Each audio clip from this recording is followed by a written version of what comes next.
I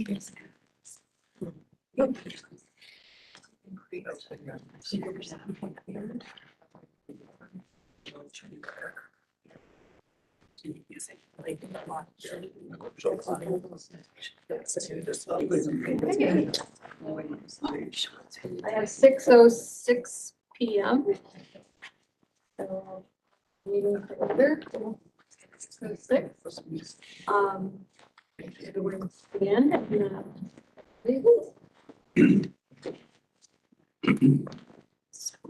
Pledge allegiance to the flag of the United States of America and to the republic for which it stands, one nation, under God, indivisible, with liberty and justice for all. first order of business is the approval of the minutes from October 20th, 2022.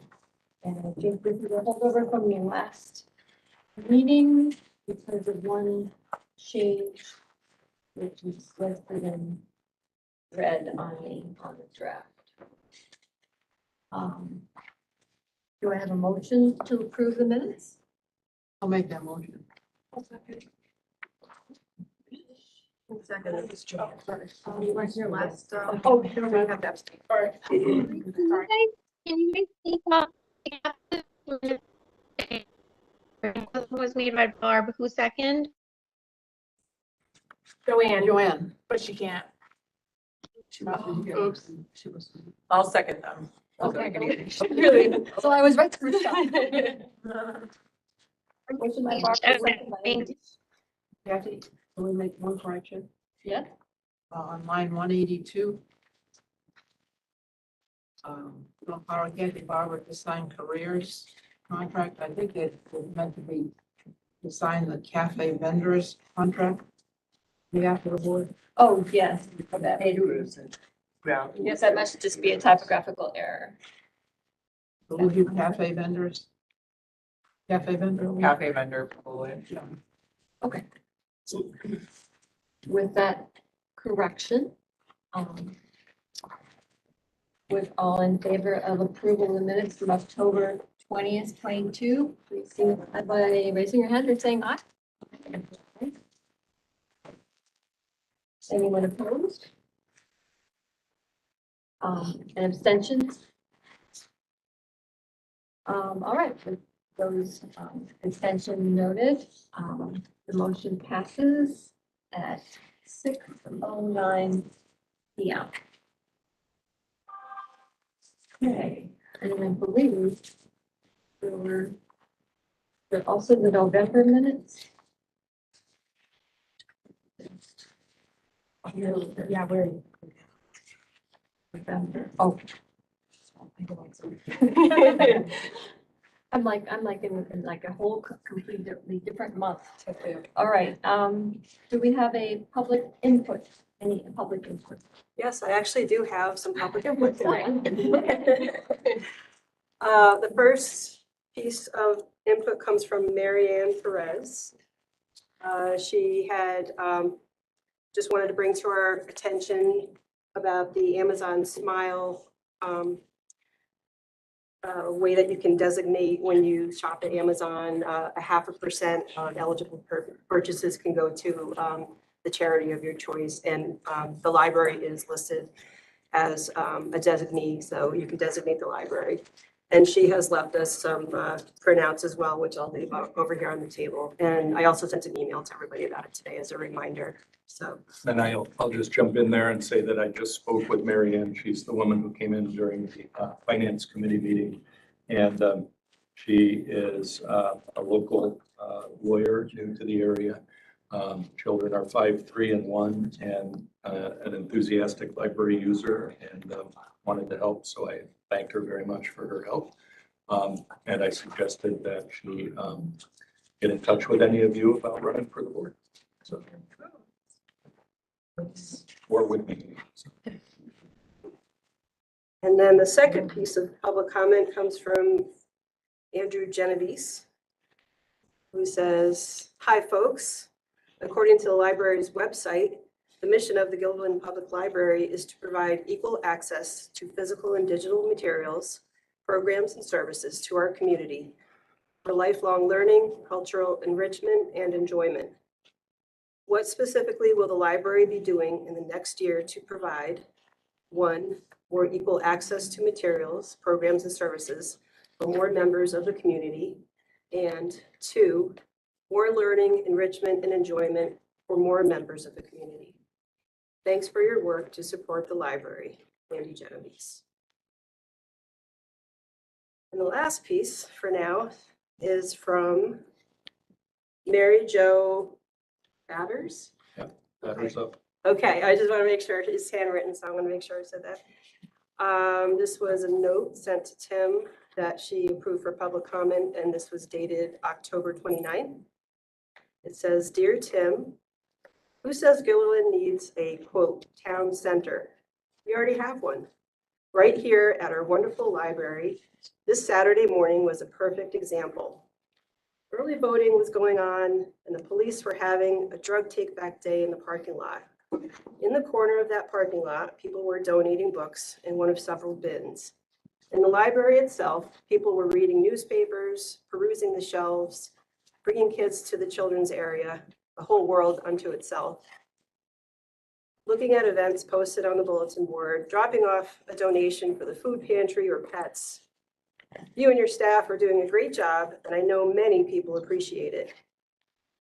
And then she puts in parentheses, "If you sold tote bags that said, 'Check out GPL,' I would buy one." Sincerely, Mary Jo Batters. That's her. Thanks, Mary Jo. That's it for now. Next on the agenda are personnel actions. And those are to approve the appointment of John McGuire, full-time custodial worker in the English department, effective October 22nd, 2022. And Sarah Schmidt, first full-time personnel administrator in the administration department, effective October 31st, 2022. Do I have a motion to approve these personnel actions? I'll do it. Mike, second. Marcia? Is there any discussion? May I make a discussion? Sure. One is that John McGuire is working tonight. And the other is that Sarah Schmidt is right behind George Wilhelm. So don't let that influence your vote. Except they'll be Harper. Everyone in favor of the personnel appointments, please signify by raising your hand or saying aye. Aye. Anyone opposed? The motion passes at 6:14 p.m. Welcome, Sarah. Thank you. Welcome. I appreciate it. Glad to be here. Okay. Treasurer's report, October 2022. All right, we'll look at the financial statements first, and there wasn't too much exciting on the balance sheet, the first page. We did receive during the month about $2.8 million, part of the tax levy, and you'll see that reflected in the cash and cash equivalents. We started out with about 1.9 million, got in 2.8, and then we spent about 277, which comes real close to the new balance. Right now, the money is sitting in cash and cash equivalents because it got to LPL on the last day of the month, and they didn't invest it in CDs yet. But when we look at the investment report, we'll see that about 2.1 million and ended up getting moved as was authorized last month by the board. So it'll go down into short-term investments. And, the only other thing that we talked a little bit about last month was down on line 24, just the unrestricted net assets. I said that, since we hadn't received the tax levy, it had gone negative last month for for 1 month only, and now it's back up again positive. On the second page, there's some interesting things, I guess, but not too interesting. So we talked about at the finance committee meeting that we're going to be getting another payment on the tax levy, and at the same time, they're going to take back, I think Tim said, $84,000 in refunds. That I think we had talked about that before. So when the refunds do get processed, it will go into line 2 so that we clearly know how much that is. And that's something that we didn't specifically budget for, but I think there's, ways that we can offset that and everything. So the tax levy should always be what the tax levy was. So we received 2,836,000 roughly, and I made the budget exactly that number, so there's a 0 variance. So it's not that we knew that we were going to get in $2.8 million and we planned that out in advance. But I think when I looked at some statements from last year, when you try to budget in a certain month and it comes in a different month, then you're getting $1 million variances basically that make it hard to sort of understand the financial statements. So essentially, we should get the entire tax levy. So when the next one comes in, we'll increase the budget, and by the end of the year, it should be exactly what the tax levy was, so that we won't have a variance in that, but we will have a variance in the refund line.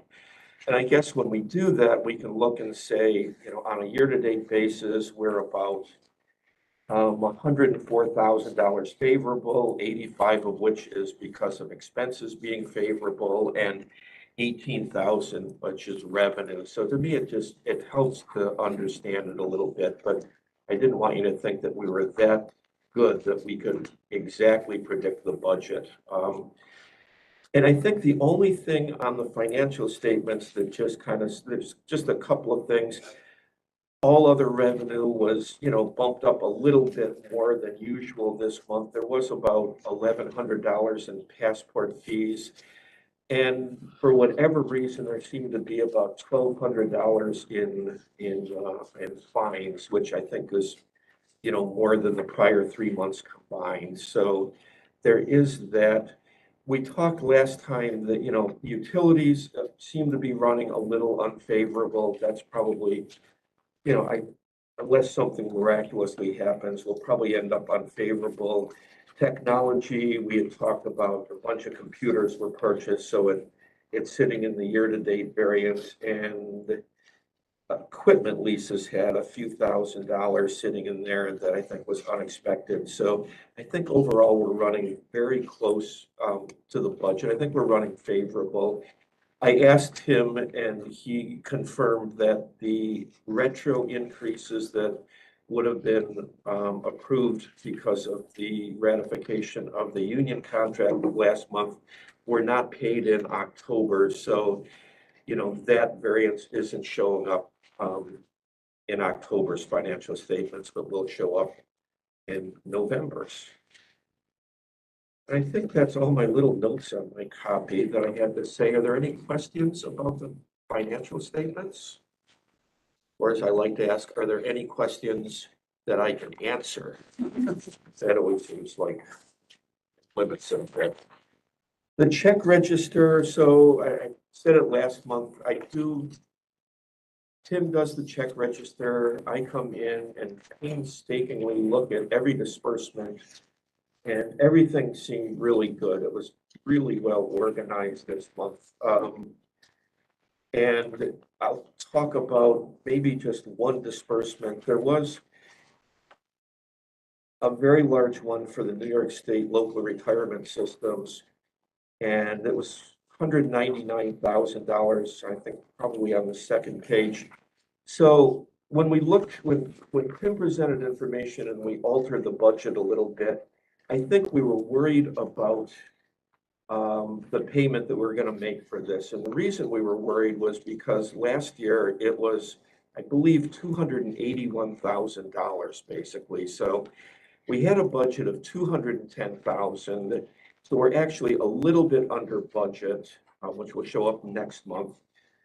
And I think that when we talked about it in Finance Committee, we said that, you know, they did come up with estimates somehow. You can get them from the state, and we incorporated that into the budget. So I guess I was a little bit nervous that it would come in higher because it was 281,000 last year. So it was good to see that it came in, you know, just under budget, basically. And it's I don't know, if you can find something interesting in a check register, I guess the fact that we have $296,000 worth of expenses. If you back out the retirement funding and CDPHP and MVP, we come up with about 76,000. And there's about 76,000 in non-salary and fringe expenses on the financial statement. So, you know, which really means that we didn't spend a lot on capital. We're kind of winding that down a little bit. So Just a note on the retirement check he's referring to, the 199. It was issued in November. It'll be in the November statements when you see the P and L in November. But to take a discount, you need to issue it early and get it there by December 15th. So Is there any reason that it's so much lower this year, or you had the reverse? Why was it so high last year? it's all actuarial Right. recalculations every year, apparently. So I don't profess to be an expert in actuarial. Anyone in this You know- room who can figure out New York State retirement and the actuarial calculation. I think it would be interesting to look at, I mean, there's a rate and there's covered Right. salary and everything by class. So it might be interesting to look at it to see Maybe what your did change. Personnel changes? So I'm delighted that someone looked my way as someone who's been here for 9 years. It is based on largely on actuarial data, and also on the performance of New York State's investments over the previous year. And in my 9 years of experience, when they give you an estimate, you can count on it being within about $2,000 to $3,000 of that estimate. Which is why, no disrespect intended to either Tim Riley or George Wilhelm, but when it came to me a couple of months ago to say, shouldn't we raise this to 300,000? I said, no. Experience tells me it's not going to be 300,000. We budgeted 210 with Carol Cott because that's what we were told by the state to budget. And, you know, sorry if I seem a little upset, but it's a simple matter. Why would you be upset? Well, I often feel like no one wants to ask me. Why the discrepancy between last year and this year? Just told you. Thank you. Thank you. Okay, I'm not calling you out. Okay. My feelings weren't too badly hurt, but if there are questions on the check register, I'm always embarrassed because people ask questions and I don't know the answer. And I really studied this hard. I can tell you there's $3.99 that went to another library. I could tell you the patron that had to pay for a lost book, only because I know them, and when I saw it, it's like, wow, that was pretty careless of them. But if there are, what was that? At least it was a cheap. Yeah, yeah. He's a CPA, he's probably cheap too, so. But are there questions about any of the other disbursements? I would just add, George, that I, very much appreciate your diligence. Thank you, and I wasn't too offended by your, whatever you said about that. I did have to turn my hearing aids up a little bit because I realized I was missing some things. Do I have a motion to approve the check register for November 2022? Mike? Is there a second? Okay, And I didn't say, but I think that the investment statement that went out, we'll talk about when the finance committee gives its report, because there'll be some action items under that. okay. Any further discussion about the check register? All in favor of, any more discussion? All in favor of approving the check register for November 2022, please signify by raising your hand and saying aye. Aye. Anyone opposed? Right, passes on 6:26 PM. Okay, Tim, Okay. Directors and department heads reports, beginning at 6:26. So my first item was to welcome Sarah Schmidt, which we already did. And then to say that in general, during the month, I've been working on labor negotiations, cafe development. The cafe contract was signed today. The construction that continues, if you look outside the Norman Skill Room, the awning is being installed as we speak, with some drama related to whether the concrete will dry at these temperatures. The parking lot has been restriped to try to create more safety. I was pleased to be able to be a regular librarian again and conduct a live program, my first in 3 years. I was also pleased to represent the library along with Narina and Marcia, who bought tickets, and Kathy, when we won the Town Beautification Award. Very handsome and unique plaque, which we will find a nice place for it. We are working this month in admin on records retention, trying to catch up on the state's new records retention schedule. And Tim Riley and Natalie and Sarah and myself completed the open enrollment this month for the employees' benefits. The trunk or treat was a very successful event. I'd like to congratulate Natalie and Luann and about a dozen staff members and some board members for participating with that. As exciting as that is, another of Natalie's initiatives, the passports, as you heard from George, brought in $1,100 last month. That's with 5 staff members working on the processing. So we are hoping to get more staff trained so that we can not turn away employees or not turn away customers who want to make passport appointments. And at other points in this meeting, we might be talking about needs for additional revenue, and that is a source of additional revenue. So thank you, Natalie. I want to thank Tim Riley for his help with our HR search and with closing out grants. We are waiting for payments from the state, which people like Barbara that have been here for a while can tell you will sometimes take a couple of years. Other times you get them quickly. Luann has put together some great arts and crafts exhibits and has headquartered or spearheaded our effort to get new software for event management here at the library called Library Market. She's joined in that effort by the PPS department, the IT department, and the admin department. So everybody's working together on that. Something I'd like to call your attention to as board members is a Facebook page that we have. We have 3, I think, in the building, and this one is called GPL Cafe Chat. And what we hope that people will do at this Facebook page is post a picture of a book that they've just read and tell us a little bit about that book. I have to give Narina credit. We're Facebook friends, and she posted something about a book recently. And I put a comment there that said, Narina, this is exactly what we're asking people to do on Cafe Chat, which has about 300 members. And she said, I'm going to do it right now. So thank you. Thanksgiving, I'm involved a little bit, as are a couple of other people in the building with the YMCA and the Gilderland Food Pantry, working on our community-wide Thanksgiving effort, which is normally 100 families are selected, and this year 240 families have approached to ask for help having Thanksgiving dinner. It's not too late for anyone interested in donating money. I'd be happy to be a point person for that. It's also not too late to volunteer. There is good news around town. Hannaford, our Hannaford store donated 50 turkeys. So that's very nice.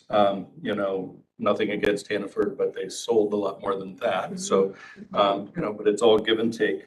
I want to credit Lauren Vincent, who's our acting head of the Access Services Department, replacing temporarily Phil Berardi. She's doing a great job. You have a report from her in your monthly packet, and it's her first report as an acting department head. Circulation this month is up 7.5% of books, and that's great. The monthly active users of the library is back to pre-pandemic levels and actually slightly higher than pre-pandemic levels. And in that department, not only did Phil Berardi leave, but, we don't want to get personal here, but we had 2 senior members of the department have deaths in their family. And I want to credit the rest of the department for coming together as a team and getting things done. Early voting here was mostly peaceful.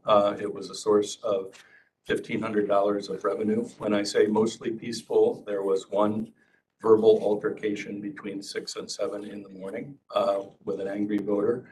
The police were called, and there were plenty of people here to absorb the impact, should there have been any impact. But once the voter knew that the police were called, he left immediately.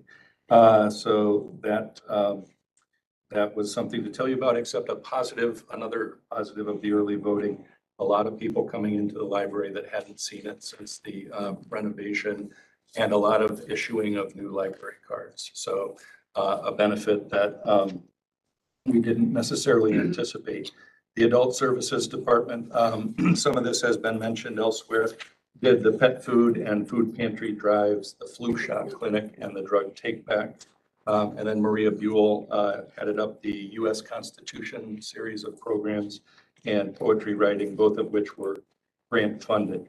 Library assistant Michelle Conti in the same department headed up the pet food drive and the drug take back, which is wonderful. And then librarian Jill Tomanowski, also, in that department, just got her digital archives specialist certification from the American Archival Society. This involves taking 9 full-length courses and an extremely difficult test. And she is a stronger element of our staff for having done that. Most of it she did before she worked here. She's worked here for less than a year. But I pointed out, number one, because it's a staff achievement, and number two, because it bears out the importance of continuing education. And as we go into budget season, we need to, in my opinion, ramp up our efforts in that area. If you're like me, you don't stream video much at home. You do whatever you do, but Canopy is our video streaming service. And I just like to pick one thing each month to kind of mention to board members.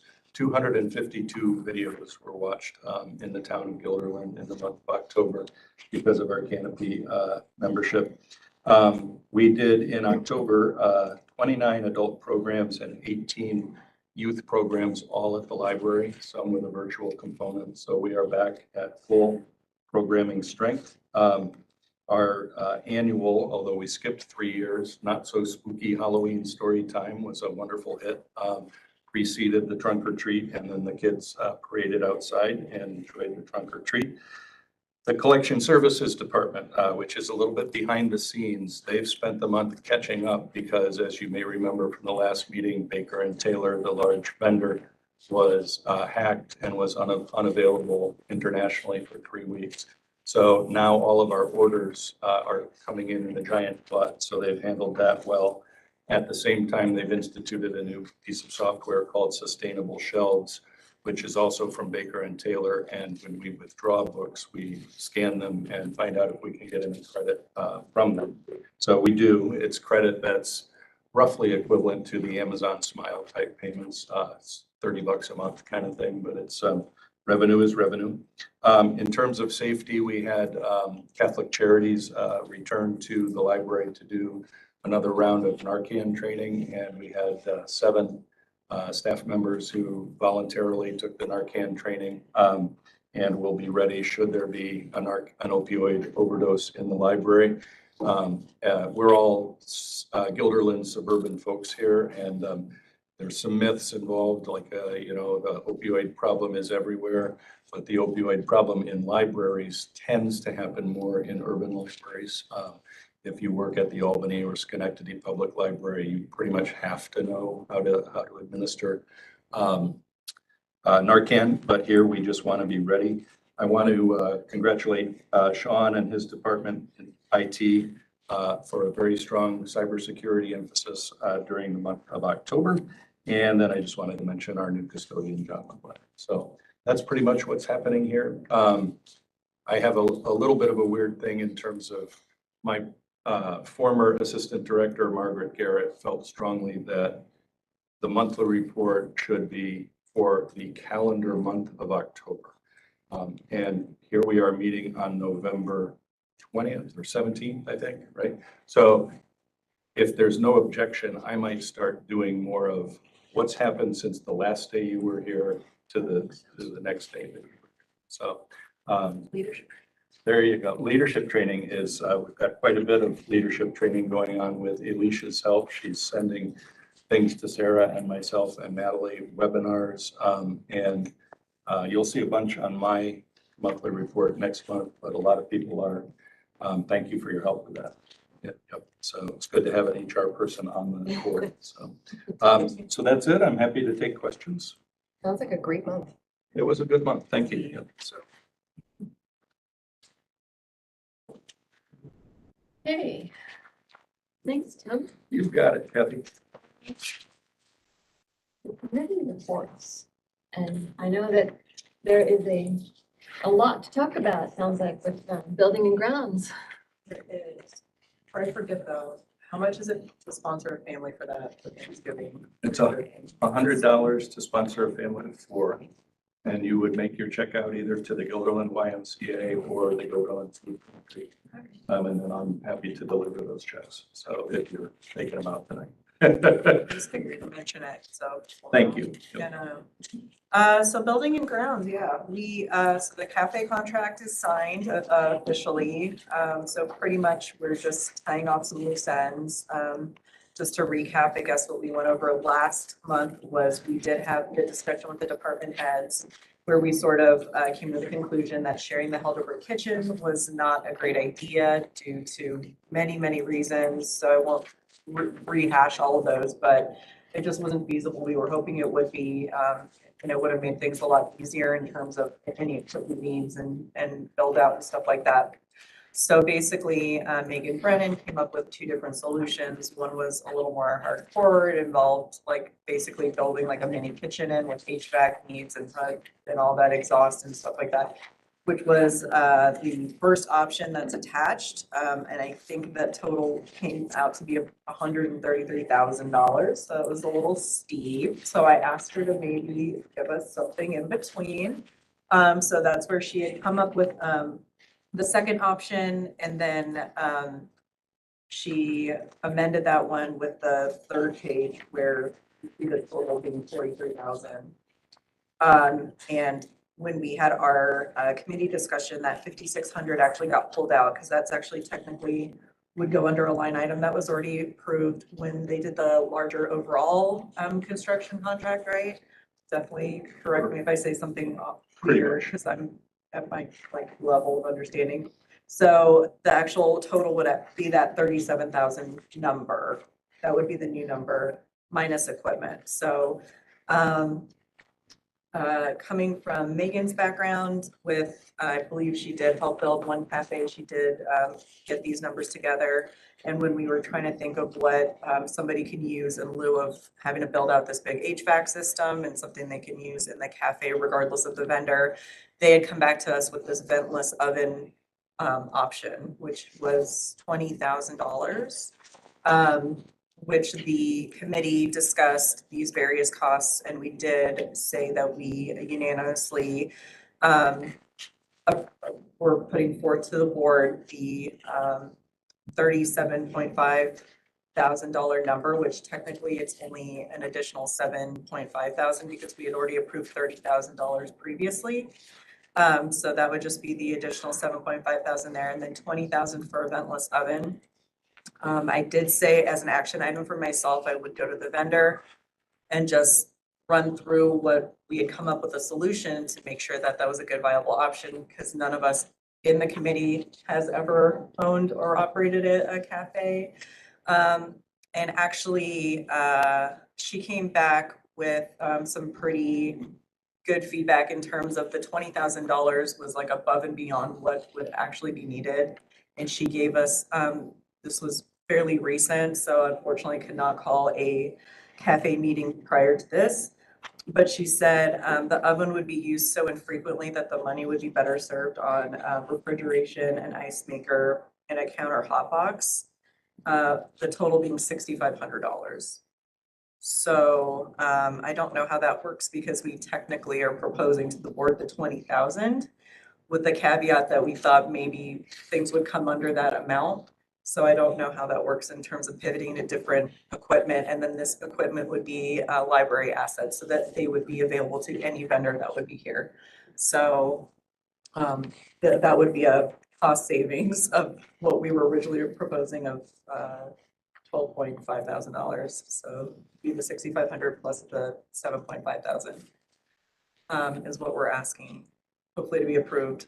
But also open for discussion if anybody had any questions on the equipment, because that was sort of like a new development. So I apologize to the committee for throwing that wrench in there, but that was something that just came up today because I was waiting for a link from Megan on what the ventless oven was that they were discussing. And once we got what that was and I sent it to the vendor, she said that's basically a giant $20,000 microwave.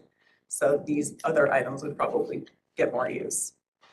It's the ones at Panera, if you've ever seen their double oven thing where they're like baking and toasting a sandwich really quickly. That's what that $20,000 ventless oven is. So Alicia, just so I have this straight, so are you asking the board to approve an additional $27,500 total? That was the original ask. And then when I got the feedback from, this was literally today, so I couldn't get anything amended, like it was 20 minutes before I ran in the meeting. So it would be, Minus 14, right? so the total we would be requesting is an additional $14,000 to the 30 that was approved previously by the board. That's 7.4. Because it's 7.5 thousand, right? Or I rounded up in numbers, so yeah, it's 13.9. Did they have time to look at the cost and feel pretty confident with what they said on the other equipment that's replacing the oven? Like, do you feel confident with that number? Or do you Yeah, want us to- I was sent like links to the items and then these are, restaurant grade. Mhm. It's 2 under counter refrigeration units, so any vendor would use that to put whatever they're using, dairy products, cheese, etc.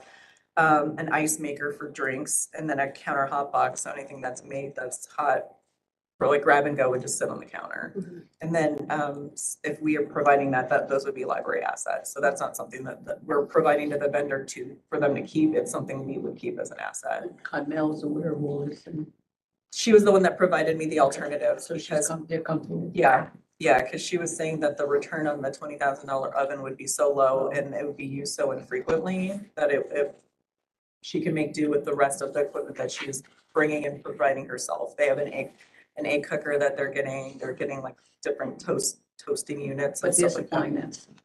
that. That's supplying what they're that. supplying, and that was per the contract that most of the equipment they'd be providing themselves. This equipment was the alternative to not having that kitchen provided, because they would have used that oven, that refrigerator, all that stuff. Do we have a date as to when it will be up and running? I can speak to the process if you'd like. So I spoke to Melanie today as well, and I had spoken to Megan over the last month. So after the committee meeting, I sent Megan an email and I said, trying to review and figure out what's going on here. So there's electrical work, there's plumbing work, and there's carpentry work. And in terms of the electrical work, I suggested, and I was trying to make sure that it was legal at the same time, that we simply use Flex Electric, which is the electrician on the construction project. Megan said that's the right thing to do. There were 2 plumbers on the construction project, and we're trying to get one of those 2 plumbers to come back in and do that bit of work. And then the carpentry work largely involves moving the bar that was built in there.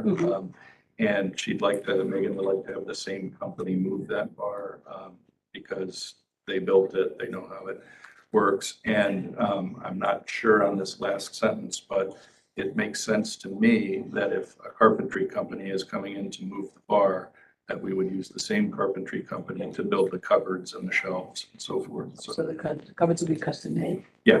Do we need a COO?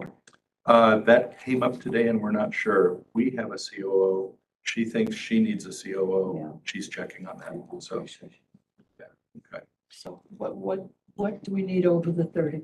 So over the 30, that it'd be an additional 13.9 thousand. 7 plus 6 more. Yeah. Typically, you guys in the past or previous boards have put a little extra cushion just in case there was an over So do we want to say 15? or 20. It's not up to me. But when do you think we do? We were thinking today within 2 to 3 months. So it depends a lot on the availability of construction workers. But it's the right time of year when they're coming in from outside. So So Alicia, is the additional ask $14,000? What, you're saying to add padding to that? that's been what we've done all along. So, I'll do something now. yeah, that's, So 15? Does that seem like a fair round number? the problem with a 14 or a 15 is if it comes in at $15 We'll have to come. and 15 cents, then you gotta have a board meeting, you know? So 20? No, no, Do you think that's, no. Your expenses are not even close to 20. So the most I would do is the 15 and almost even go to the 14, but here's our finance guy. What does Mike think? Well, I was gonna ask, I mean, how, you said for the, you know, the particular appliances that there was prices on that, how confident are we in the labor costs for like the carpentry and stuff that I don't know. Yeah. Megan was the one that got those numbers. She seems fairly confident in them. Again, she went to the people that had done work here already. We do have to pay prevailing wage, which may be going up. So those numbers didn't include labor. They didn't. No, it did. And the number that got pulled out was her time in like going and coordinating all this stuff because it technically went under another line item. That was the 5,600. But she said she was confident in the rest of the numbers.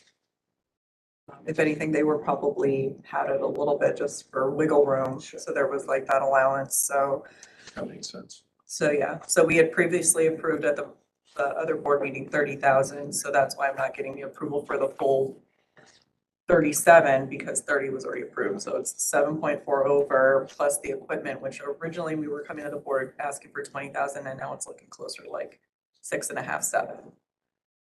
Just literally based on 30 minutes before the meeting, new information. So, so the total we were originally going to ask for was the 27.4 and now we're looking at like 15. So Alish, just a quick question. This is Vanessa. So I understand, obviously I'm on the committee and the numbers Yep. that Megan provided us, but Yeah. the updated equipment numbers came from the vendor. Are we restricted in sort of, you know, who we purchase for or how we acquire, the equipment? I mean, do we know that we can acquire the equipment at the prices that she quoted as or, you know, or identified? There aren't a quote. Let me correct myself. The numbers for equipment from the vendor are not a quote. They're, my assumption, are estimates of her looking online or other sources. So I think we have a different level of confidence in those numbers that could, you know, legitimize us adding some padding to that. No offense to the vendor. It's just that I don't No, know that's fine. about her skills of estimating them when we've had reliable estimates from Megan and she wasn't involved in those cost estimates for the new equipment. Yeah, so these are just straight equipment costs from like an industry, like a manufacturer. She said like the cost that she sent me or the screenshot she sent me of the items were for brand new top of the line. So those were the highest cost those could possibly be. So I think that was the idea. She gave me like the top of the line number for an equivalent piece of equipment that she was thinking would be useful regardless of the vendor. whether it was her or anybody else that came in, they would all use a refrigeration unit. Right, no, I understand that regardless of the vendor. I guess I just meant who purchases this equipment for us, and can the whoever purchases equipment for the library get these prices for these products? Because these weren't quoted by the people who've been getting the equipment for us through the construction project.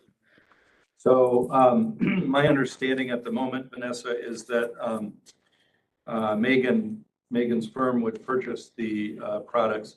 And it's, I'm in agreement with you, but I'm also saying something that is sort of the opposite, which is that Megan has access to state contract pricing.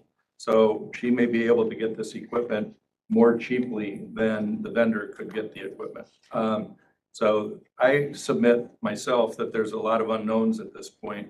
And if you want to save yourself a meeting, you should pad this figure a little bit and be happy that you get some of it back, or come to another meeting when more is known, you know. So what's the number that we're, I need a number, because I've got a 27,500 number, and I've got a $14,000 number. So, we just have to, we have to vote on a number. So what's our number? Well, the 27.5 is, if we decided to go with the ventless oven option, I mean, that's for the board to decide if that is a more sound investment than maybe some of these smaller pieces of equipment that would be more universal. And then the cost for that, if we went with the 2 refrigeration units, the ice maker and the counter, I forgot the name, that would be closer to like between 14 and 15,000 range. So we have the $14,000-$15,000 number, then we have the 27.5 number. So I mean, that's up for us. I mean, Megan felt comfortable with the 14 number and thought the other was a waste of money. Megan has not, Waited on it. because this was, yeah, that was through the vendor, because I did have as an action item coming out of that committee meeting that I would go, because again, we had all said, like, none of us are cafe owners, so we don't know. We assumed this ventless oven would probably be universally used and have utility, and then I found out that was maybe not the case. So Can we so pad I it a little and say, and propose 18? You know, so it's not crazy over, but it gives us a little wiggle room for Megan to vet the equipment costs, and hopefully prevents us from having to come back for, you know, a nominal amount. Yeah, and I can go to Megan pretty quickly and ask her to see if she can confirm that those numbers are accurate, or hopefully less. Unfortunately, she was sick this week, so again, some of this information came to me like right before the meeting, so I didn't have a lot of chance to digest and inform people prior to the meeting. So I think I agree with that. That's probably a pretty fair number. Up to 18. Up to 18 for equipment that would be library assets that we would maintain and we would get back at the end of the lease, right, in good condition. It all falls under the contract language saying things have to be returned to, you know, the original state. So I think we'd be covered there with that, with the contract language, so. Okay, so go with 18,000. That's a good number. Recommendation. Okay, can I have a motion to authorize up to $18,000 for the kitchen equipment that we have just been discussing? I move. And construction costs, just to make sure that's in there too. Vanessa moves. 18 all in, up to 18. 18 all in with the additional construction needs and the equipment. This is above. Just the to 30. clarify. Okay, that's already in. All right, up to 18,000 for construction and equipment. There you go. Okay, got it. So Vanessa moves. Do I have a second? I'll second. Corey. All right. Okay. So the motion is by Vanessa, seconded by Corey, to authorize up to $18,000 for construction costs and equipment for the cafe. All in favor of this motion, please signify by raising your hand and saying aye. Aye. Is anyone opposed? This is raising her hand. I don't know. First one. I do not hear any opposition, so the motion passes at 6:56. Yeah. All right. So that was that's a lot going on with that committee. Yes. You've got the design committee folded into there. Now the cafe can go. All right, long-range planning, Barbara. Over the last month, through WAN and the internet, we've done a community survey with just a little bit under 200, people responding. And I think that's continuing. And we're just hoping that more people would respond to the survey itself.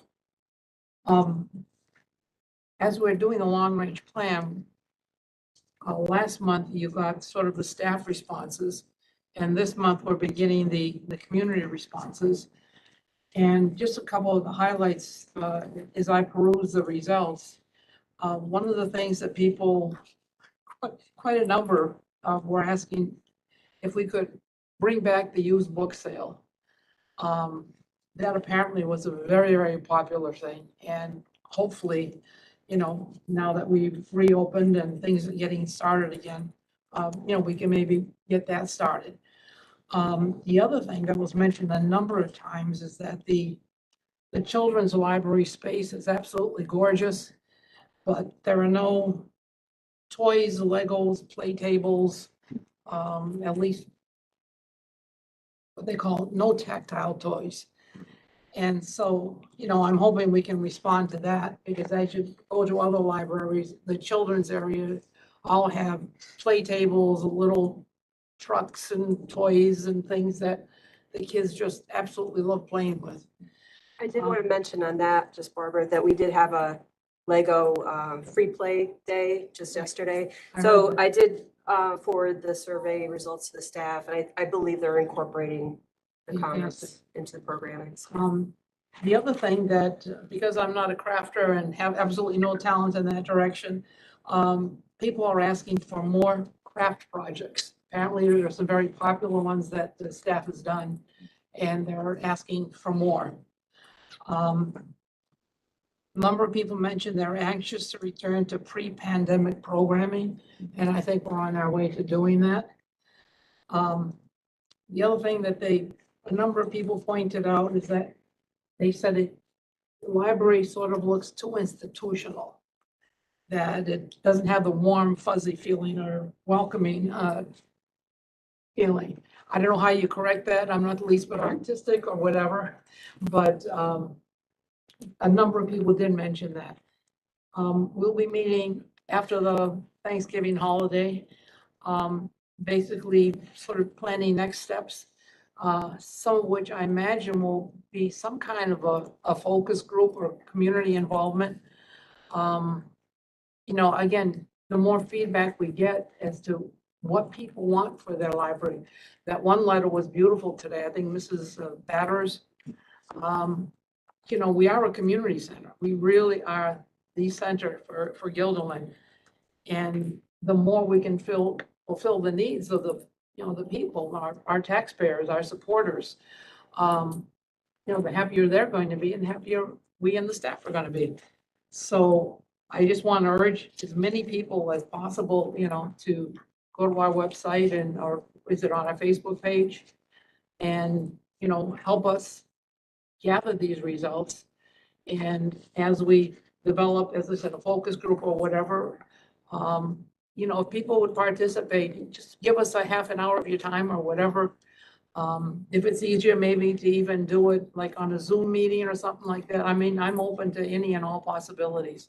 So, as I said, it's a work in progress. Vanessa has her hand raised. Oh, yeah, Vanessa. Yeah, just a quick question, Barb. Thank you for the summary of the results there. I think I missed at the beginning. Did you say how many respondents you had so far? I think the ones that are on this report were 160. And I think some more have come in, I guess, since you did the report.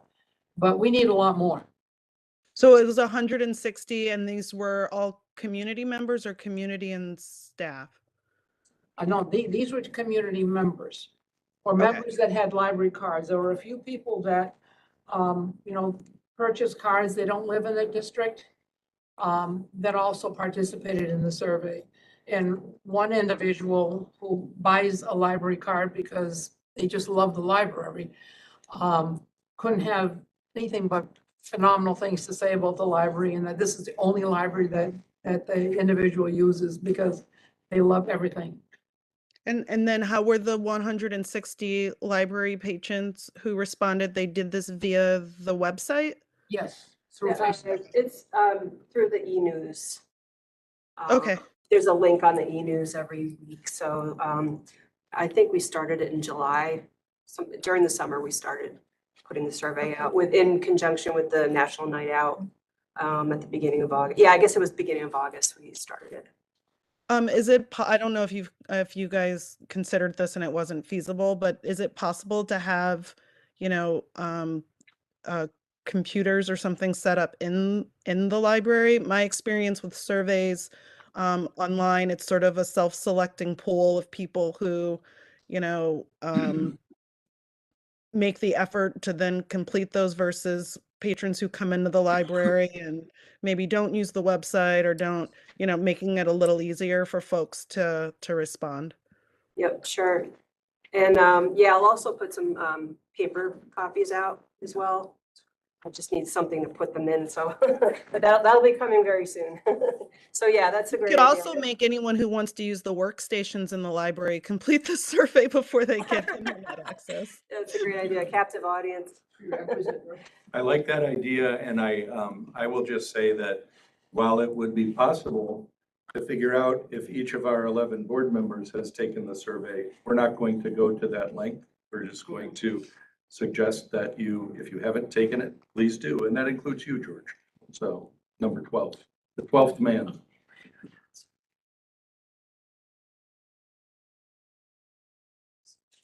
Okay. Thanks, Barbara.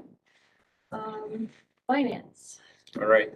The Finance Committee met 5:30 today, immediately before this meeting. We have two separate, motions that we want to bring to the full board. I'm going to just do them one at a time. So we had talked a little about the tax levy, and we had previously received the first payment from the tax levy money that was 2.8 million and change.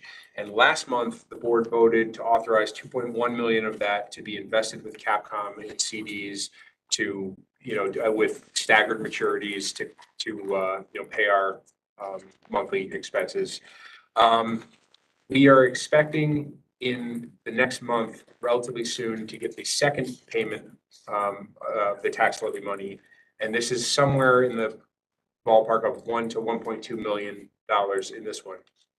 And so we want to have another resolution to authorize the investment of this second tax levy payment, the same thing. So basically, it would be a motion to authorize the second tax levy payment, that all of that money could be invested with Capcom in CDs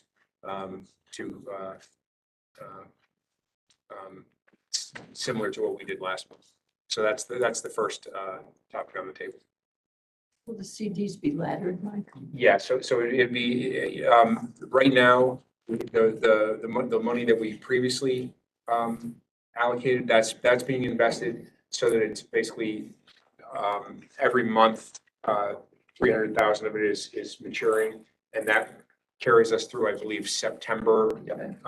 So we would probably have this money invested so it starts maturing the following month in October, and just, and then each month after that for again, it's between 1 and 1.2 million. So I guess that the motion coming out of the committee would be to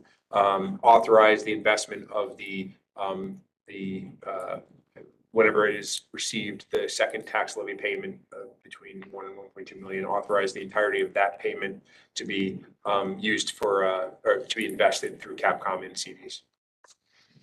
Okay. You make that motion? Yes, I'll Okay, make that. do I have a second?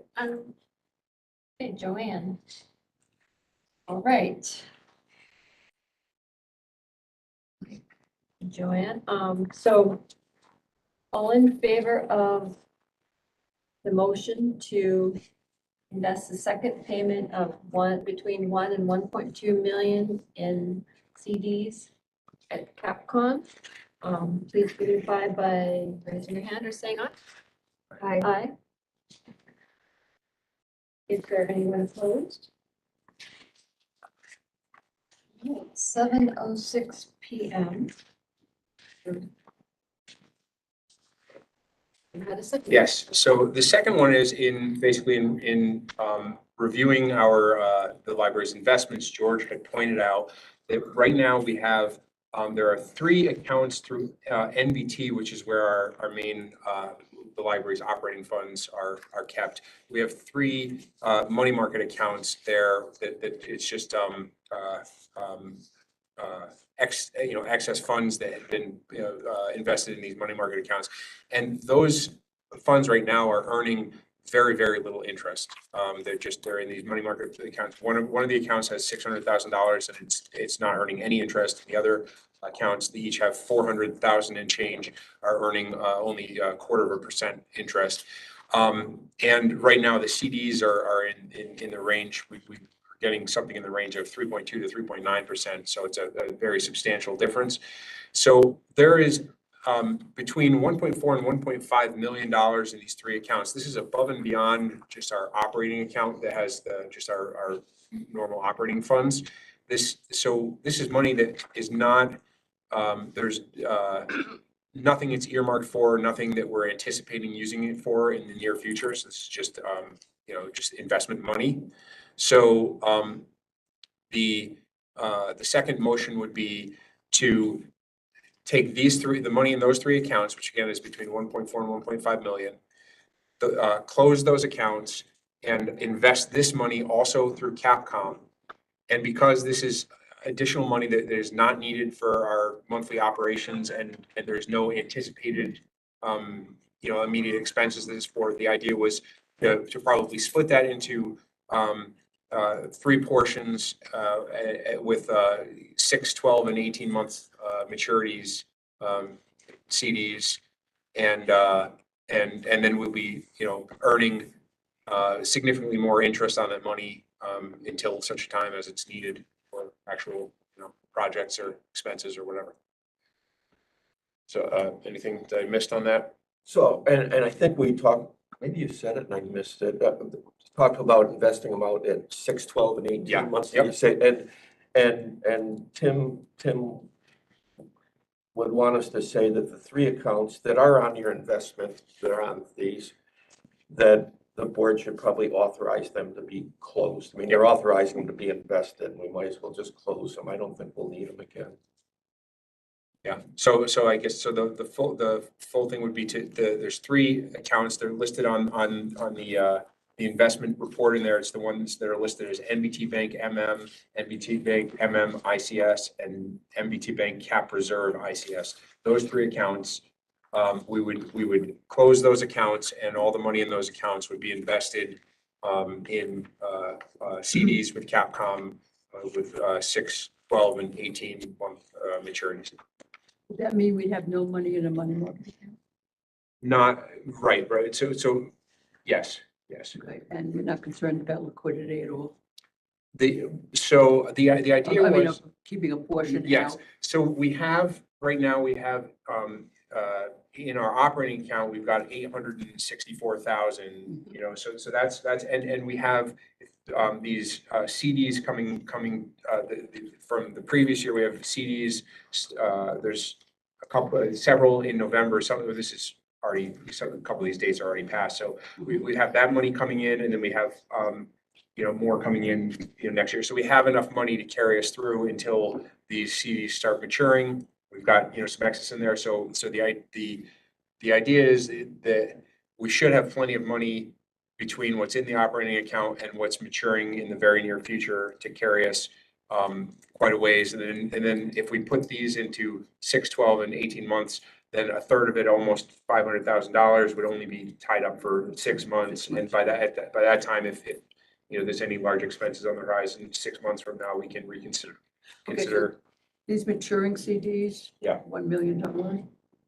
Is that part of what you want to invest in? No, What would we do with that money is my question. that's money that's coming into our Right. operating. So it goes Funds. into our operating account? Yeah. Okay. And so we have in the ballpark of 300,000 in expenses every month. Mhm. Here, just because of how these are, we have 600,000 that's coming up in these 3 November Right. ones, and then the others are not until February. next year. So between that money and the money that's in the operating account, it should carry us through until we have a have, cushion. yeah. That's the idea.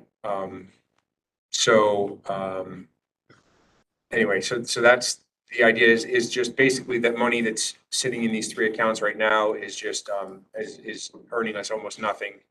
And if we're not going to be using that money, we might as well at least earn the interest on it, which is not a trivial amount at the current interest rates.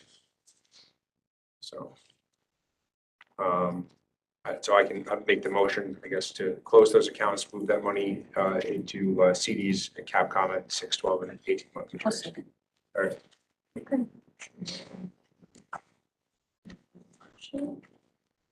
Okay, and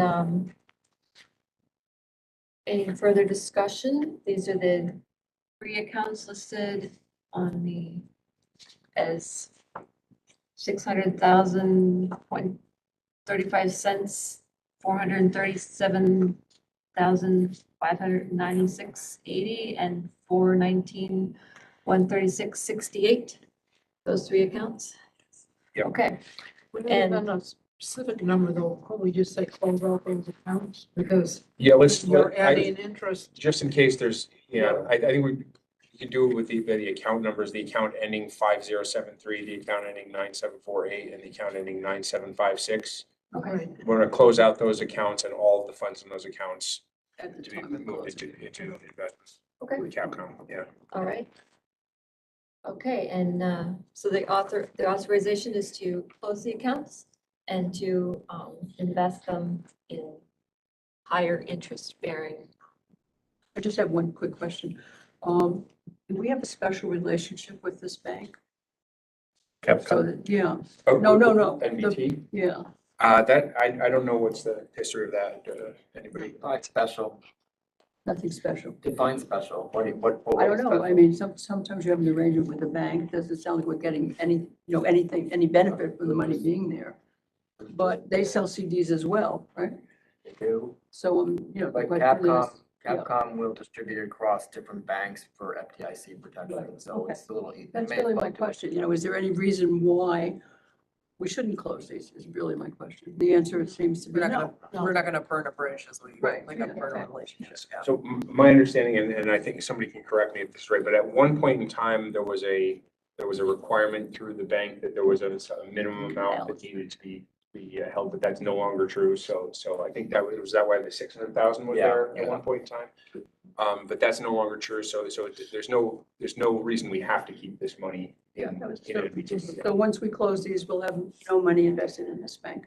Well, no, we'll still have our. Oh, I'm sorry, the operating and everything Yeah, else. our savings account. operating Right, account, all those but there's no checking, penalty to close this. yeah. Right, no, Okay, right. that's really my question. And so when this came up, I was looking at it and I know the local branch manager and I asked her if it was limited and she said, I don't know, you should talk to the government guy, a guy named Jim Sullivan. And I emailed him and he says, no, it's not restricted or anything. And I emailed him back, but not until like 5:15 tonight, just said, look, I mean, we're sort of looking at that and you know that we invest with LPL and we're thinking about doing that because we can get rates of, close to 4% versus the So I mean, if he writes back and says, oh, we can do, something tremendous, but I just don't think it's gonna happen. I think LPL seems to have a good program. Mhm. They don't take fees, they just do it to help out Right. not-for-profits and everything, and they kind of go across the nation. And when you look at what they invest in, it's just, I think they get good rates Yeah. because of that. And it's all FDIC insured, Yeah, you're right. because they keep it under the 250. So So they, I kind of like LPL, and I don't really like banks, so of I'm with you. I'm just, just doing my due diligence. course that's a public record now, but. What did you say? Public record. So I seconded Mike, so. All right. okay. there's a little history there, a little board history. A previous board questioned the $600,000 requirement as well and found, the relationship with Capcom. And so Carol Cott called NBT the same way you did, George. And they said, well, if you'll stay here, we'll waive those fees. And that was thought to be slightly disingenuous, so we moved anyway. And the Capcom arrangement came from a board member named Karen Carpenter Palumbo. Oh, I don't care. Capcom does the investments for Vander Heiden Hall. Yeah. And so she, Okay. in a perfect example of a way that a board member can support their institution, she put two and two together for the benefit of the land. That's interesting. I worked with Karen at CDPHP years ago. so- I think we have a motion on the table. Yes, all in favor of the motion to close these accounts and reinvest the funds, please signify by, raising your hand and saying aye. Aye. Is anyone opposed? Ready?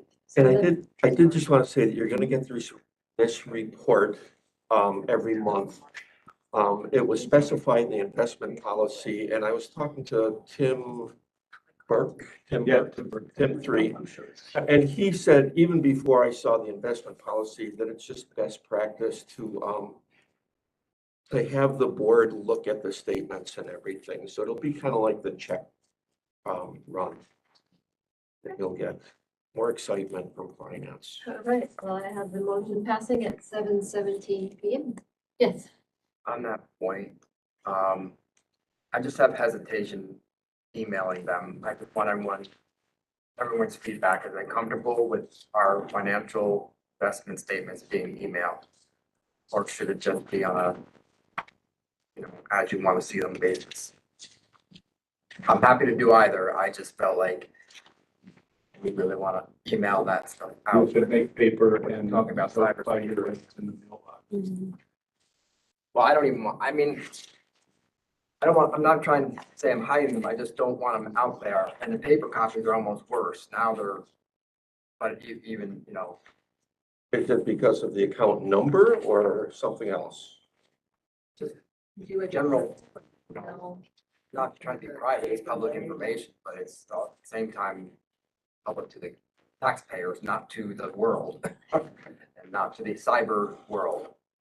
Public information to our taxpayers within the grounds of Gildan and so forth. But so is it better to have paper copies just in everyone's mailbox instead I of? don't know, emailing you them? haven't gotten it for 20 years, now we're gonna give it. We need to have, I just wanna have a discussion. What's the best way to deliver them? What are you more comfortable with? Am I just being paranoid?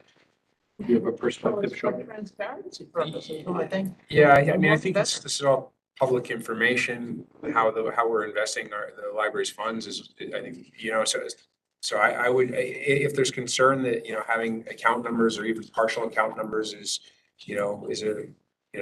not something we should have out there, then we could leave that off. But it seems like the basic information of where we're investing our money and what amounts and everything, that's all public information. I don't disagree with that. Yeah. No. And I guess when I looked at it, I knew that the NBT account numbers were masked except the last 4 digits. The Capcom account number is there, but it's not a demand account, so I don't think anybody could take it and, write a check or anything against it. So I guess. That's drink it out and scan it out without that in there, and not give them a pure, Yeah, I mean, yeah. Well, yeah, Manually white it out, scan it, yeah. and then email it. Second time in 2 months I've been asked to produce whiteout, which it's hard to find. It's quite strict now. There you go. Yeah. I'm okay with that. I think that's fine, so we're not contributing to more paper waste. People are framing these in their house or something. I understand the concern. I'm not too worried about it. We send all of our financial stuff like this, same sort of thing that works through email. No one's ever flagged it, but I understand the concern. I think if we take out the account number, that pretty much bars the most concerning great piece of information, right? So, do it that way. I mean, 10 years ago, we used to send social security numbers across the area. That's something that I could shudder when I think about it. They're already out there anyway. Well, yeah, but That's my point. People can actually identify stuff. You're only making my point. Yeah. Okay, was that it for the financial motions? Yeah, that's it for the finance committee.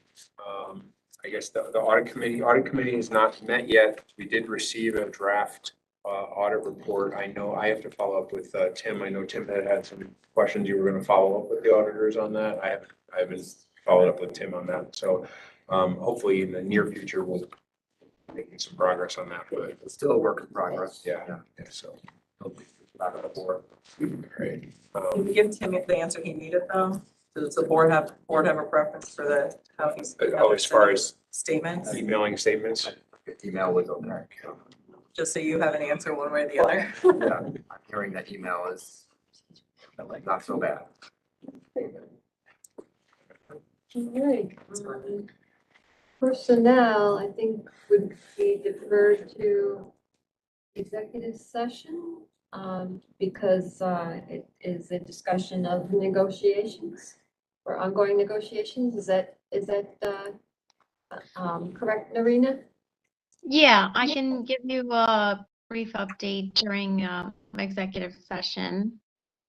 We did meet, Personnel Committee met 2 times, and we had 2 meetings with the union since the last time that the board met, so 4 times, I guess. I'll give you more update in the executive session. Okay. Good. Oh, and, anything for labor management? No, Okay, and, policy, Vanessa? Yes, so the policy committee did meet. We, I do not have action items at this meeting. Apologies that I got a little behind, but we did some great work on an updated FOIL policy as well as designation policy. And we have, Marcia, what's the name of the third one that you were looking into that we have in the works? Assessment policy. Yes. So I expect to have that before the next meeting. So that's it. All right, well, COVID Action Committee has not met. And as far as board development, we have a doodle poll out for a meeting. I think everybody's probably seen that by now. And Tim Burke is, he had indicated his availability for an evening meeting. So all of those potential meeting dates in the doodle poll are dates that Tim Burke can join us for just some expertise on board development and training. So we can have some input on that as far as the things that we already thought had discussed as important to potentially have the training sessions with the board. So that's where we're at with that. We're hopefully have a meeting soon. Foundation, Narina. Yeah, sorry, I totally forgot about foundation. I think we did meet one time since our last board meeting. Let me just look at my notes here. I was there, Narina, if you need me to jump in. Yeah, just because I'm using my phone and I think I took the notes on my phone, it's really hard for me to actually access them right now, Tim. Okay, so, you just correct me if you remember anything differently, but the foundation met. We had 6 people at the meeting, including Narina, who's not on the foundation, and myself, who's not on the foundation. So we had 4 foundation members. We did not have a quorum, so we couldn't discuss any action. But the foundation did express interest in paying for various things. One thing that they like a lot, and this came from them, not from the library, although I endorse it, is that they would like us to look at installing an underground sprinkler system for all the land surrounding the library, particularly in the front. So they've asked us to get estimates for that. We've done that at this point, or at least we've had the vendors here, and they're preparing the estimates in a modular way so that the foundation could do a little bit of it each year, because it is probably at least a $50,000 expense. And it will, if we do it, it will help, the library to maintain the grounds. What else are they interested in? They wanted a new wish list from staff of things that staff would like to see the foundation buy to augment the library experience. The problem with that, and it's not really a big problem, it's a good problem to have, is that the renovation was so all-encompassing that there are not really any felt needs for furniture or other internal things right now that typically in my 9 years here, we're always needing new this and new that. But right now we have new everything. And they talked a little bit about wanting to recruit more members for the foundation. So that'd be something that anybody in this room would be encouraged to do. You can send prospective members to me or to Narina or to Steve Waxman, who's the president of the foundation. And what else?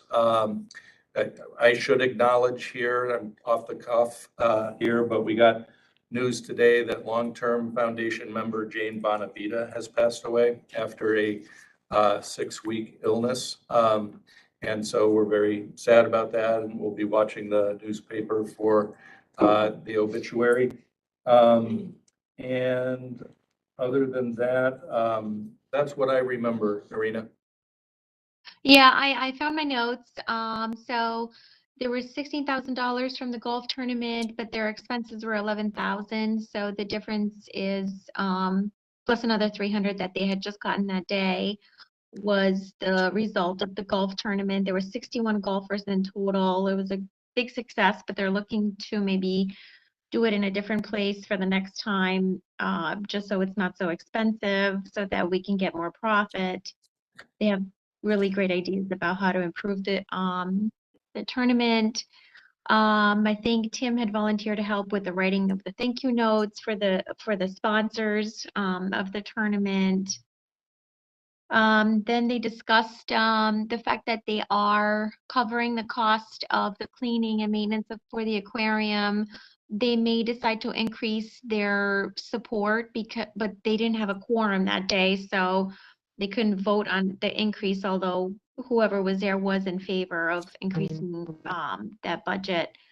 Tim, you've covered the landscaping, so that was a really good, that would be a great addition, I guess, to the space. But the quote that we got, I think, was too high, so we're still looking around for the sprinkler system. Then they talked about maybe doing something for the staff, having a staff outdoor break area or a pergola. That was not decided, but that was, that was just talked about. Swag. They want to do a swag, and they want to do a staff appreciation day and sponsor that again. And that's it. I think that's all.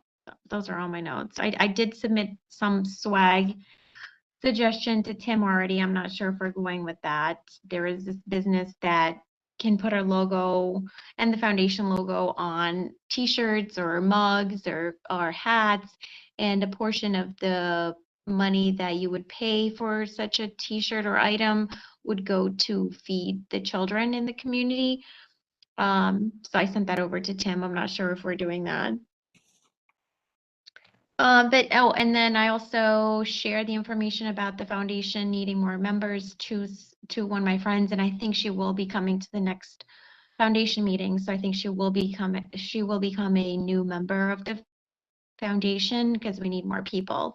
But I would just encourage you to spread that to your friends as well, and just in general to the community.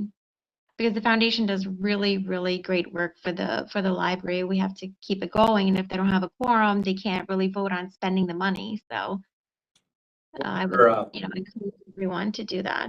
One other idea that was floating was that fundraising organizations typically do a year-end appeal. And the last time we did one through the foundation was pre-COVID. And it's obviously too late to do a well-planned year-end appeal this year, but it was brought up that that might happen next year. So, but for any potential donors in the room or listening, it is a 501c3 fully tax deductible organization. And the fact that you're here means that you support the library. So feel free to consider a gift to the foundation. So. Mm-hmm. Thanks, Tim. Thank you.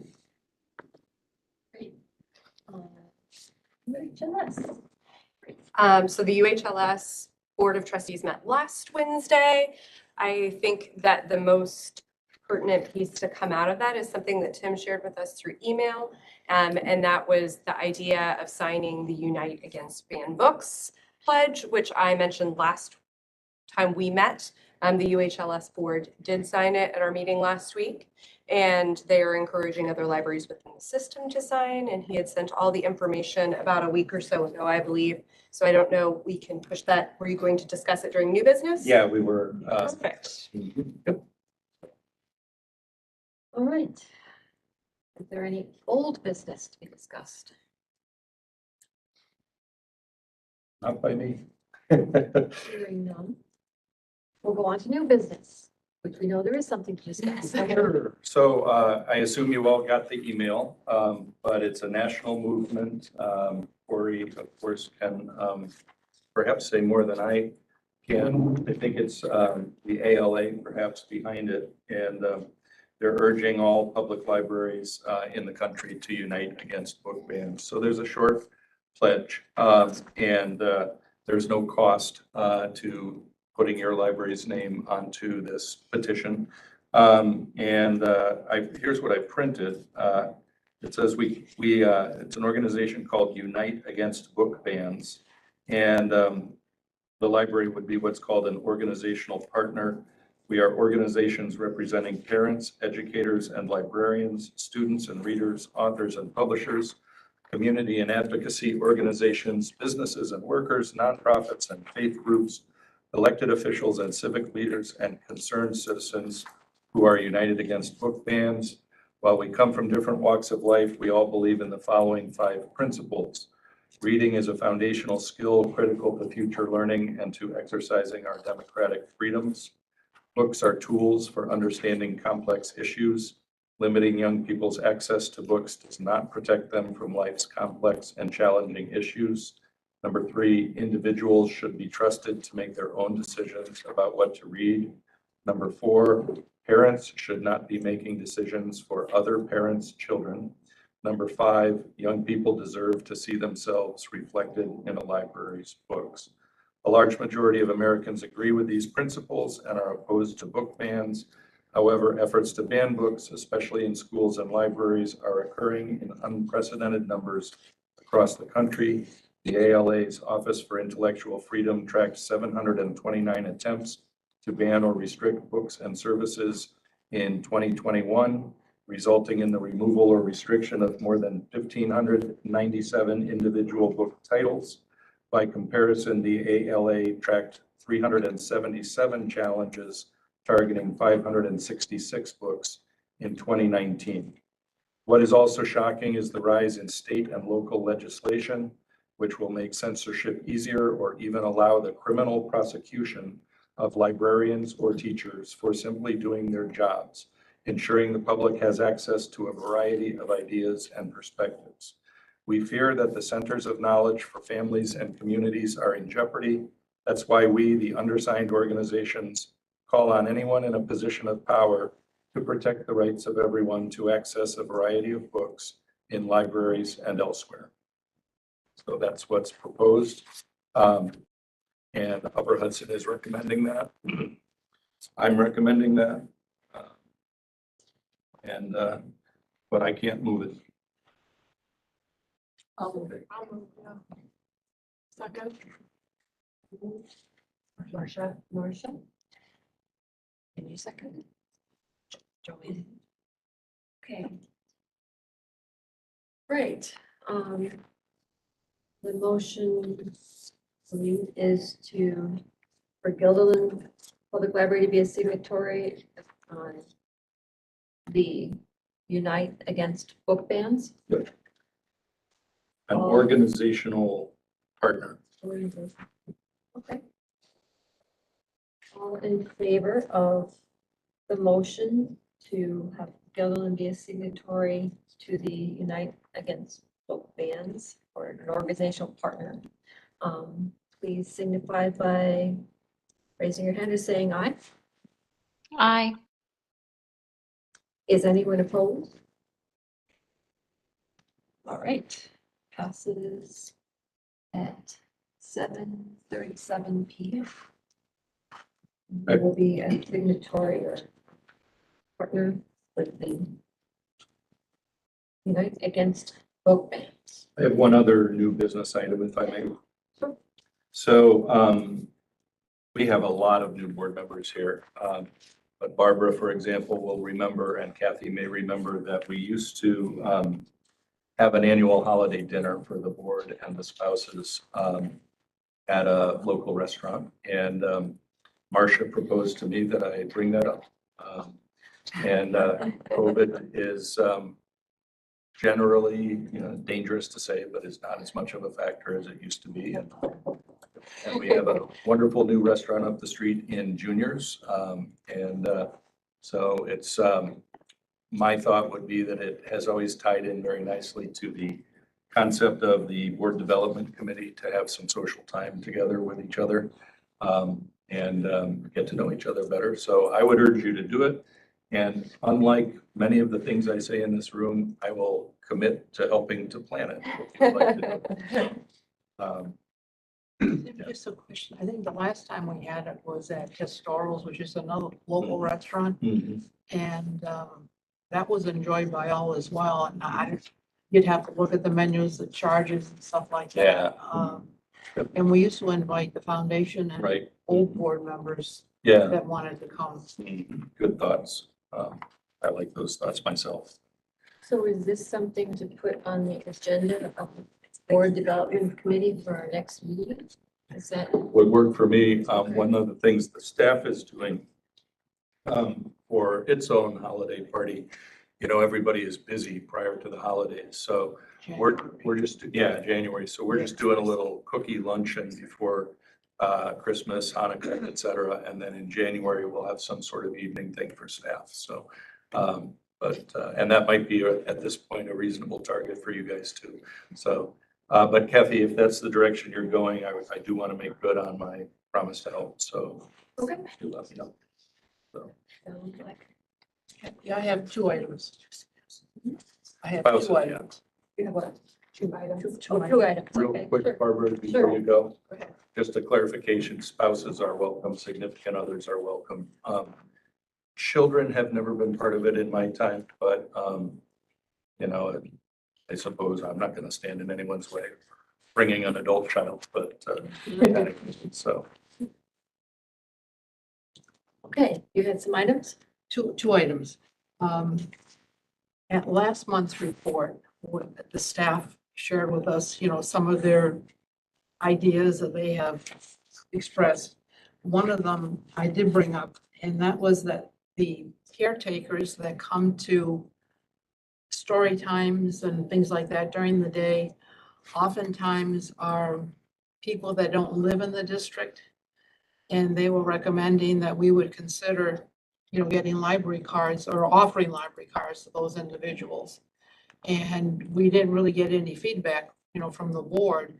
And I don't know what process you'd want to use. I mean, I certainly would be in support of it.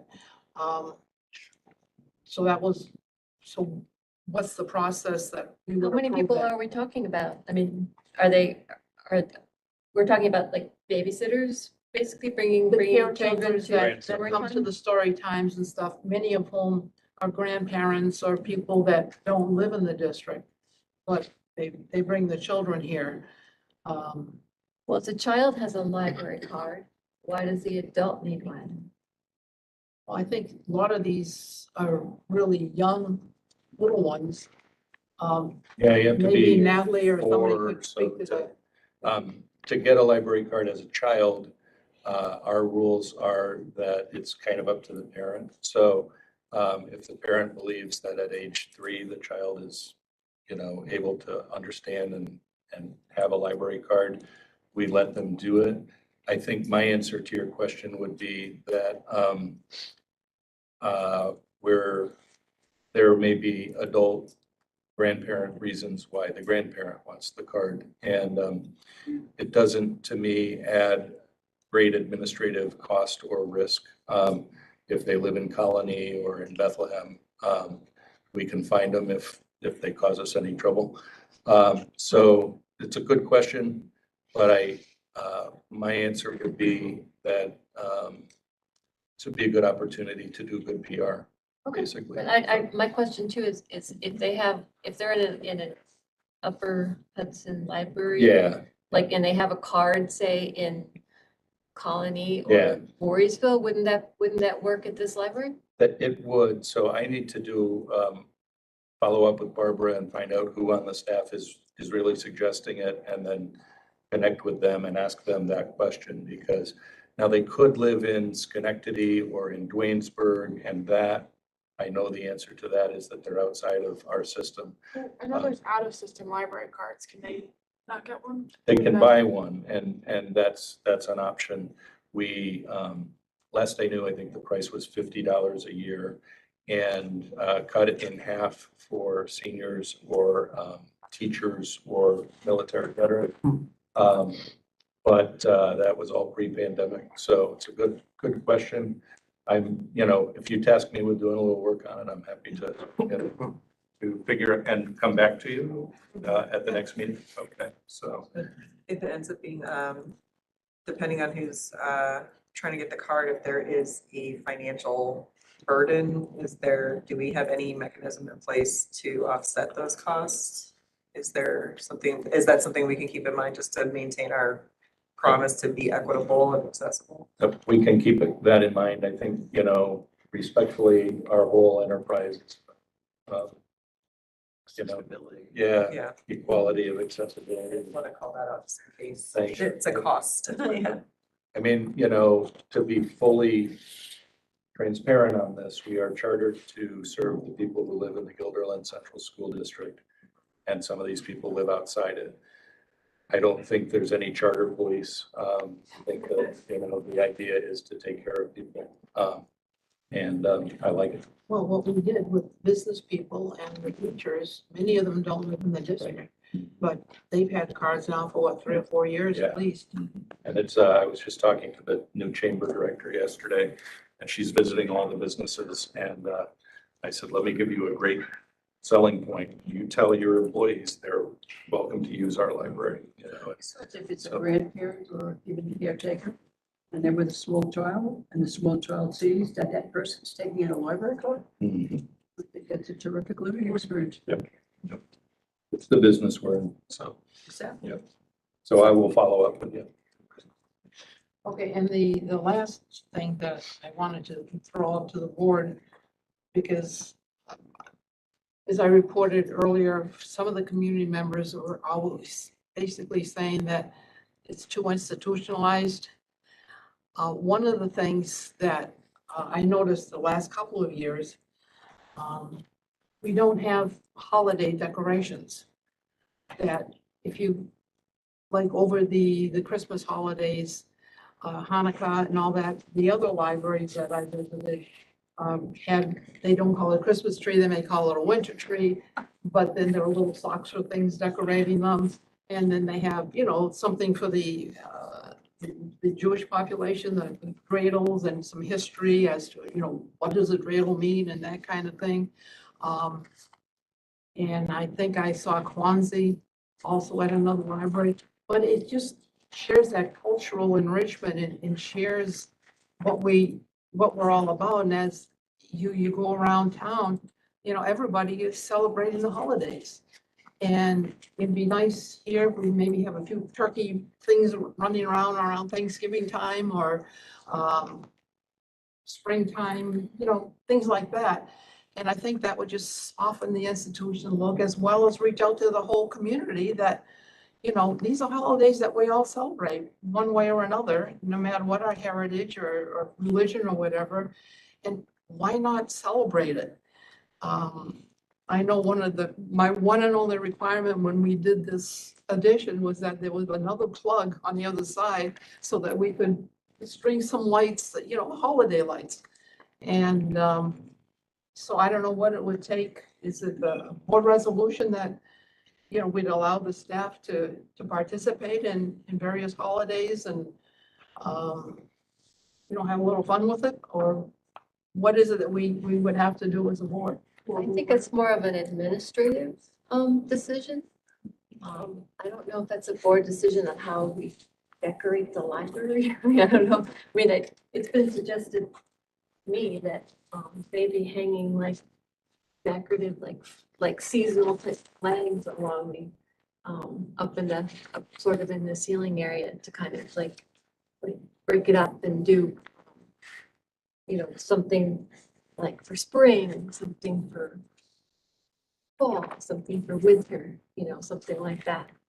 That might kind of satisfy the urge to kind of like make the space seem a little bit more colorful. But I'm not sure that we need a board resolution to decorate for the holidays. I think that would be, I don't think that would be something that the board would be tasked with.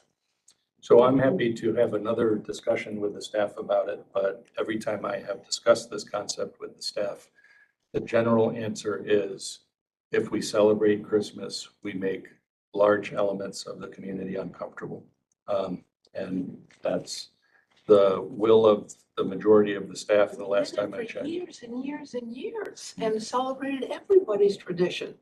I mean, it's just a few staff members for some reason don't want to celebrate everybody's tradition. I don't understand that. Well, I'm not sure I understand it either, but I'm in the middle of it. Well, I mean, if it takes a board resolution and if we feel that, Altamont does it, Colony does it, Bethlehem does it.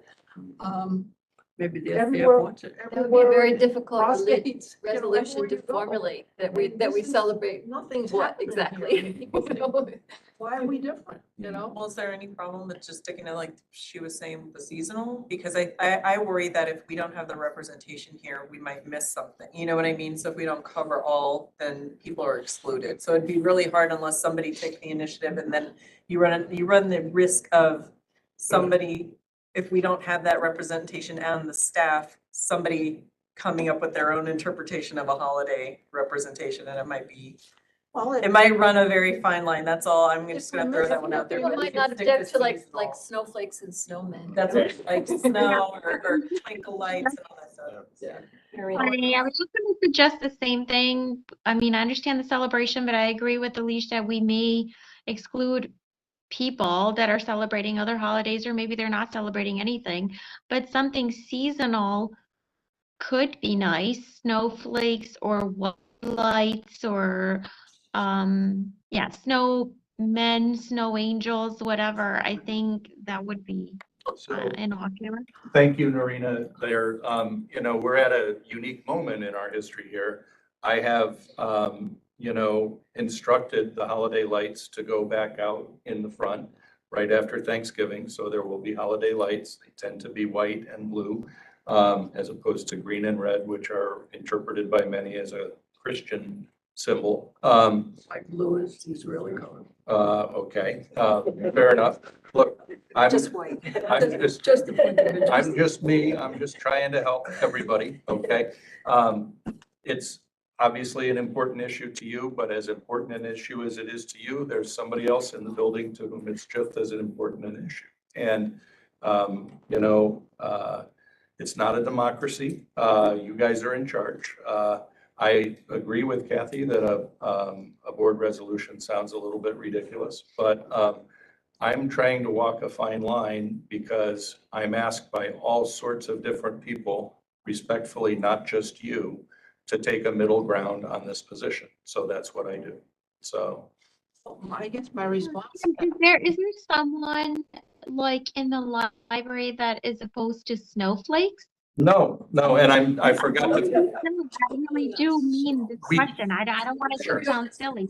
we've done that, you know, respectfully, we've done that every year. We just haven't done it yet this year.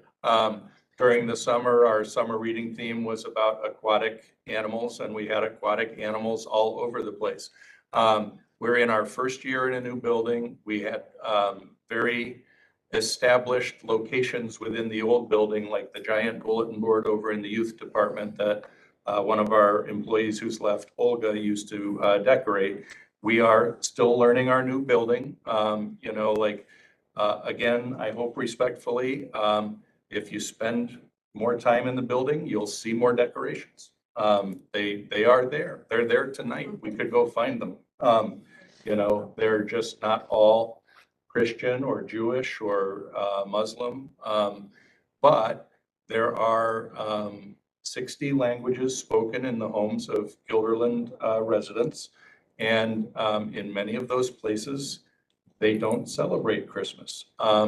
I had an experience when I was a university reference librarian. I was to train a young Chinese American librarian, and she came to me and she said, "Who is this Jesus Christ that everybody keeps asking about?"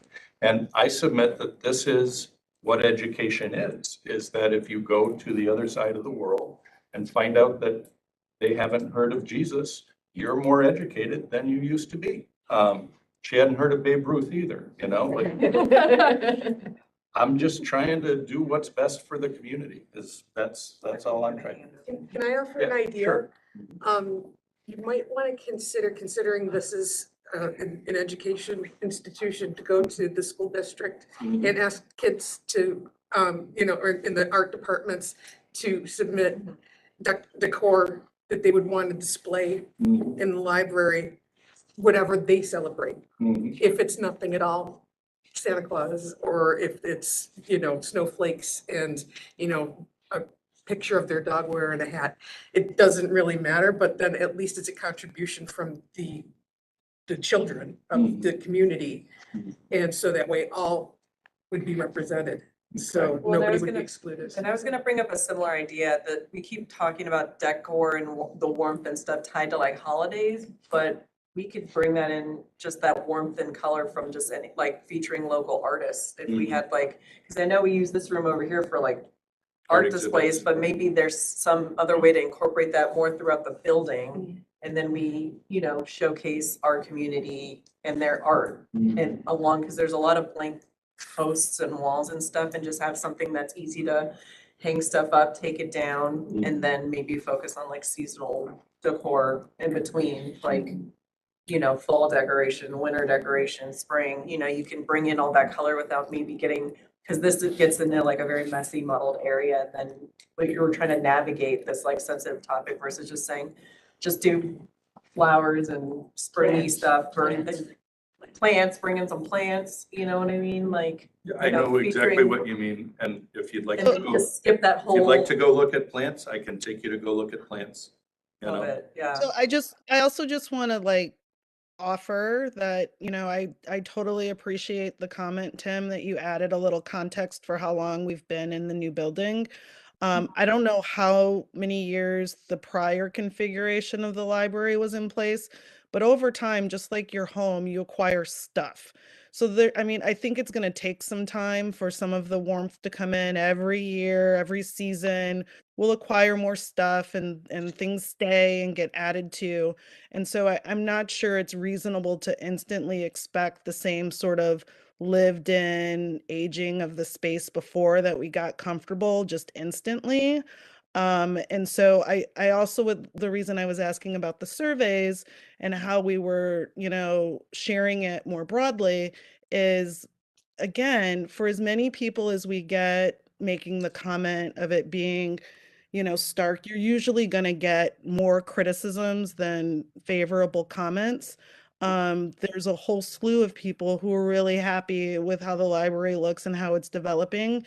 And there are probably just as many people who are happy about the holiday neutrality of the space. And so I just like to keep in mind that for as many as we hear complain, there's also always a counterpart that's happy, but just doesn't speak up.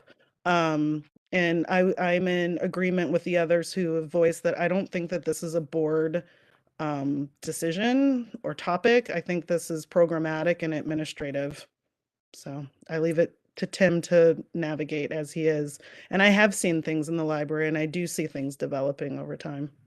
Well, thank you. And in terms of the sterility of the entryway to the library, I will just remind this group that the old design steering committee before July 1st rejected talking about the idea of removing this wall and making this kind of an open seating area that would welcome you right when you came inside the door. So it's not like these problems that you guys hear about once a month are new. We talk about them all the time in various committees, in the staff. And if, like I'm fine, don't worry about me, but let me do my job. And if I don't do it well, then get rid of me, So that's what I've got to say on the suggestion. So. Okay. Is there any other business? Is there any other public input? No other public input tonight. Okay, well, we have need of an executive session for issues pertaining to negotiations pursuant to Article 14 of the Civil Service Law with the UPL CSEA Unit 1.